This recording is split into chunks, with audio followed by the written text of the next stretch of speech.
We now turn to the political analysis of Fromm and Fuller. Al Fromm, former political advisor to President Bill Clinton, and Craig Fuller, former political advisor to both President Reagan and George Bush I. Gentlemen, thanks for joining us this afternoon. I want to start by discussing President Trump's leadership during the COVID crisis. There seems to be a severe disconnect between the policy guidelines that the Trump administration has put into place and the president's own actions, including such things as holding mass rallies and not wearing a mask and promoting governors who may be opening up their states prematurely. Well, clearly the president didn't cause this pandemic. Are we getting to the point where he will be paying a political consequence for his crisis management?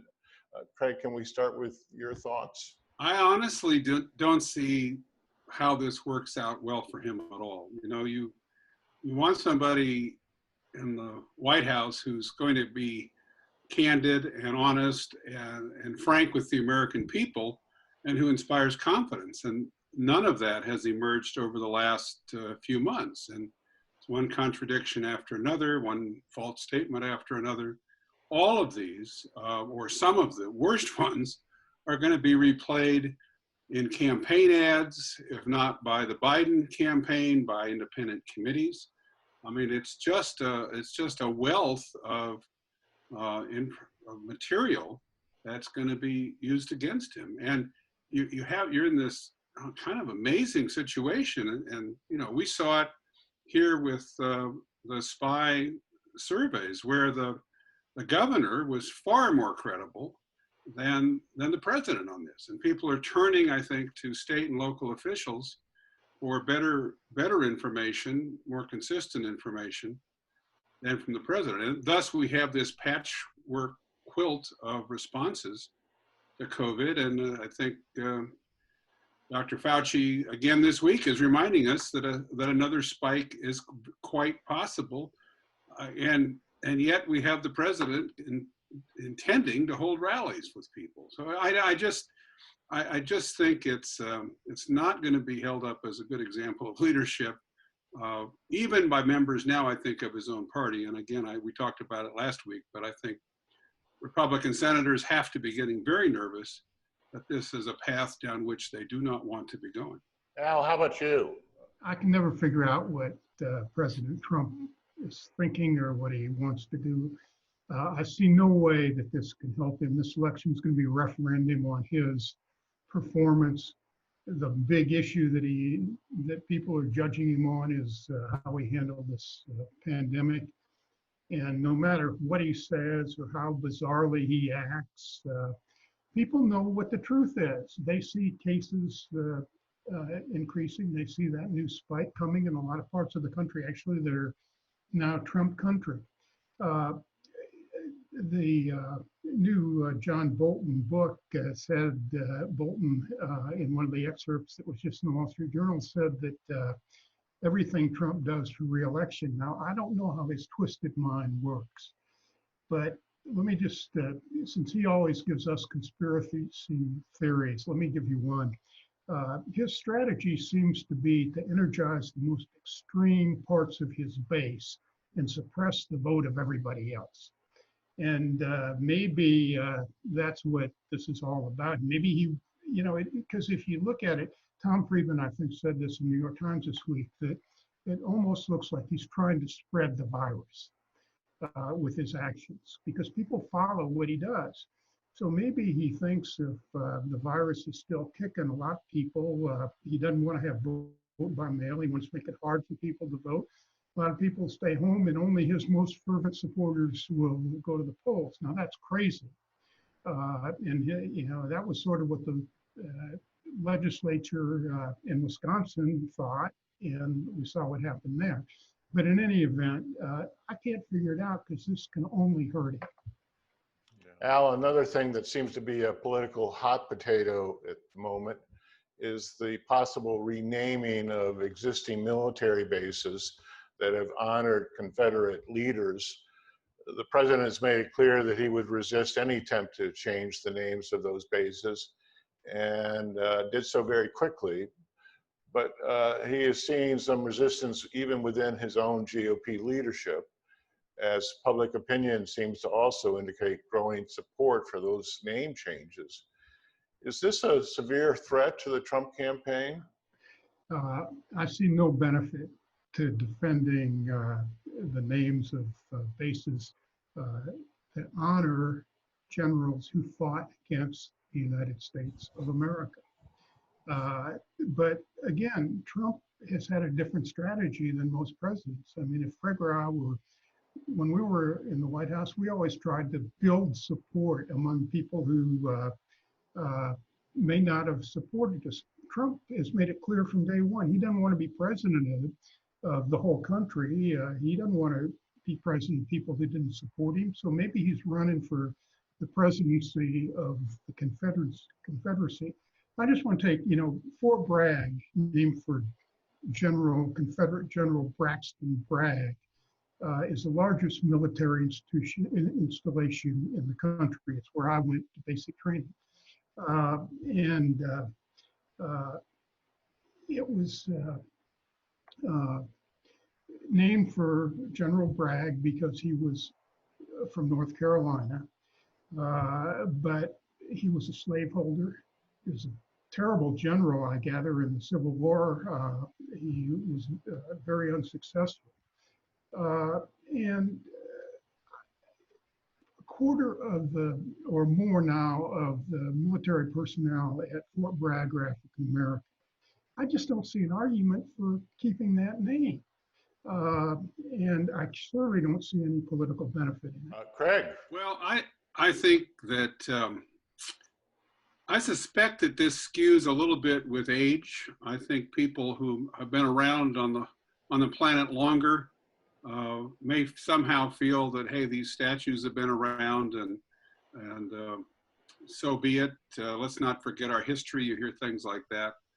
I think younger people are less inclined to even leave the statues up. In the survey that the SPY is featured this week, there were comments made which I thought were quite logical and reasonable, even made by the people who favored the removal of the local statue here in Talbot County, the Talbot Boys, removing it from a public government property, but finding a place for it in a historic site, a museum, or somewhere. So I feel that this issue is moving pretty rapidly. The fact that this is offensive to so many, the fact that it's representing something that we want to move away from. I heard a senator today, I thought, made a very good point. He said, we're here to form a more perfect union, and we're working on making it more perfect. I suspect that that applies in this case, and that these statues over time are going to find another location if they're on a public setting somewhere, and it's probably as it should be. And as far as the president's concerned, I think he's, again, as Al suggests, that he has a propensity to play to his base. He assumes, maybe rightfully or maybe wrongfully, that his base would favor retaining the statues, and I suspect he'll stay with that position until he sees it, until the polling tells him differently, and then he'll abandon the position. But I think he's playing to the base with the position he's taking. Finally, Craig, the SPY sponsored a poll last Sunday, and those results came out today on the issue of Confederate monuments in general, and there were some surprising results. I know that you've read the data on all this, and I was wondering if you could summarize for us what you see there. Dave, the SPY has been running these now. I think this was the 13th survey. And interest has grown, but the response in both Chestertown and in Talbot County to this survey was the largest yet, I believe. It's certainly, and actually about the same amount, over 250 in each location. You have to remember this is a survey of the readers of the SPY who choose to participate, not some scientific sampling. But with over 500, it's a pretty good sample size. And it shows that there's generally in Talbot County, they favor removing the Talbot boys and removing statues and monuments that honor Confederate soldiers. A very high percentage of people who live in Talbot County and read The Spy and participated, who've been here less than 20 years, feel that way. Something like 7 out of 10, where overall it's a little bit closer.